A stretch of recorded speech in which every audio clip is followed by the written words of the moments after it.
It's deep in the past, and you're standing on the open plains under a punishing sun, looking down at your own bare skin. Each of the other big animals out here is wearing a thick coat of fur, from the lion to the antelope to the shaggy ape resting in the shade over there. You're the strange exception, the odd creature at the hottest place on the continent with next to no fur. Somewhere along the way, your ancestors took the coat off, and nobody can tell you why. It's a strange thing when you think about it. We are the naked ape. Out of the thousands of furry mammals on the planet, we're the animal that gave up its coat almost completely. And it wasn't an accident or a mistake. Going bare was one of the smartest moves our ancestors ever made. It just came with a bill we're still paying today. Here's the first surprise, and it trips almost everybody up. We didn't actually lose our hair. Look closely at a human arm. It's covered in tiny, fine, nearly invisible hairs. Count the roots under the skin, the follicles, and there are about the same number as a chimpanzee has. We kept the follicles, we just told them to grow something different. A chimp's follicle grows a thick, dark, sturdy hair. That's a coat. A human follicle, on most of the body, grows a wispy little thread, so thin and pale it's almost invisible. Scientists call it vellus hair. So the fur never left, it shrank. Millions of tiny hairs all turned down to almost nothing. The coat is technically still there, it just stopped doing the job of a coat. And that raises the real question, why turn the coat off at all? Fur keeps you warm. It guards the skin from sun, thorns, and bites. Giving it up sounds like a terrible idea. To understand why we did it, you have to look at what bare skin is hiding. Because when the fur shrank away, it uncovered a strange and powerful cooling machine. Spread across human skin are somewhere between 2 and 4 million sweat glands. They're called eccrine glands, and they do something rare. They push water straight onto the surface of the skin, where it evaporates and carries body heat away with it. There are roughly 10 times more of these little coolers in our skin than in a chimp's. Bare skin plus that flood of sweat turns the whole body into a radiator. Now here's why that matters. A fur coat traps a layer of still air against the skin, and sweat can't evaporate without moving air to carry it off. So almost no other big mammal can cool itself by sweating. When a lion or a dog overheats, it has to stop, lie down in the shade, and pant. Panting is slow and it barely works, but not us. We can keep moving. We sweat as we go, and the breeze does the rest. When it's hot and the body is working hard, human skin can pour out up to a couple of liters of sweat an hour. That's a huge amount of cooling power for a body to have. A furry animal can't match it and stays stuck panting in the shade while its temperature climbs. That difference, sweat against fur, became the hunting trick that fed our ancestors. Picture a hunter with no bow, no spear worth throwing, just legs and bare skin. He picks out an animal and starts to jog, not a sprint, but a slow, endless jog.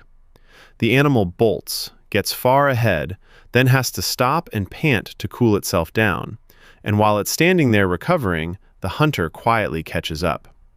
It bolts again and stops again. Each time it runs, its body temperature climbs a little higher, and it has no way to dump that heat. Hour after hour, in the worst heat of the day, the man just keeps coming. He doesn't sprint, so he never overheats. He just sweats and walks and follows. And eventually, the animal's own body cooks it from the inside. It staggers, its legs give out, and it drops in the grass, brought down by nothing but heat and patience, by no claws and no fangs, just a naked, sweating ape that refused to stop. This isn't a guess. It's called persistence hunting, and anthropologists have watched it happen. A researcher named Liebenberg spent years in the Kalahari Desert recording sand hunters who still run antelope down on foot in the midday heat, chasing them until the animals overheat and collapse. Our very bodies are built for it. Long, springy legs, a ligament to steady the head as we run, big muscles for jogging.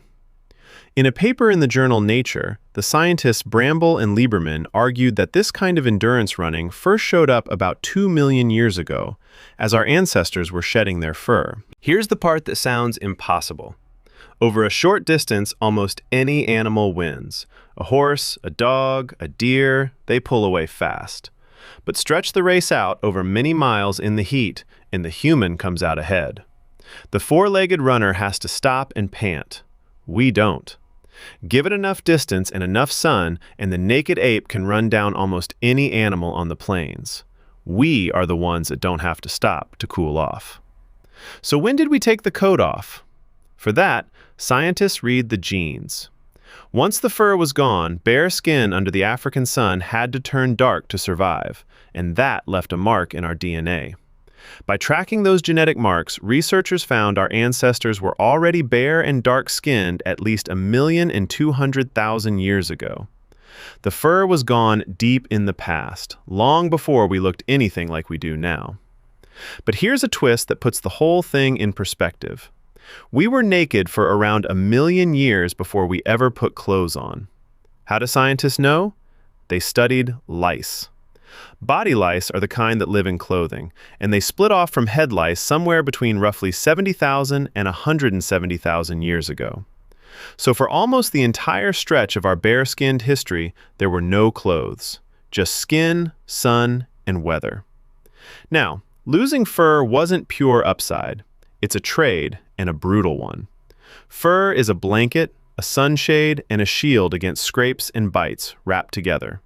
Strip it off, and a body is cold at night, burns in the sun, and cuts and tears easily. Evolution doesn't hand out a gift like better cooling for free. It took something vital away with the same move. The question is, what let our ancestors survive being suddenly, dangerously naked? The answer is the stuff we're already known for.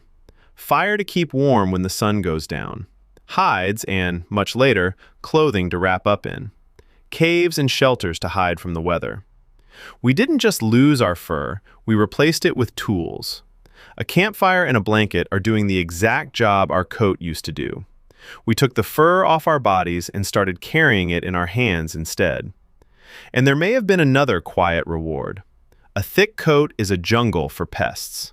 Fleas, ticks, and lice love to hide and breed down in the fur, and they carry disease with them.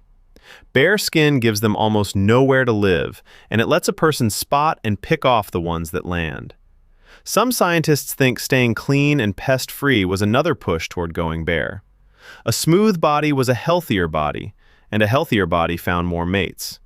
Now, you may have heard a wilder story, that we lost our fur in a watery, aquatic phase, swimming and wading like seals. It's a fun idea, and it refuses to die. But almost no scientists who study human origins take it seriously. There's no real evidence for it in the fossils or the ground. The plain, sweaty, sun-baked explanation is the one that fits the facts. We lost the coat to run, not to swim. So the next time you break a sweat and wipe your forehead, remember what it really is. It's an ancient cooling system. The same system that let a slow, clawless animal chase down far faster creatures and outlast them in the heat. We gave up the warmth and the armor of fur, and in exchange, we got skin that lets us keep going long after everything else has to stop. We are the naked ape, and it turned out that being naked was our superpower all along. So here's the thing I keep coming back to. If you had to pick right now, would you take the fur coat back for its warmth and its armor, or keep the bare, sweating skin that can outrun almost anything alive? Be honest. Let me know down in the comments.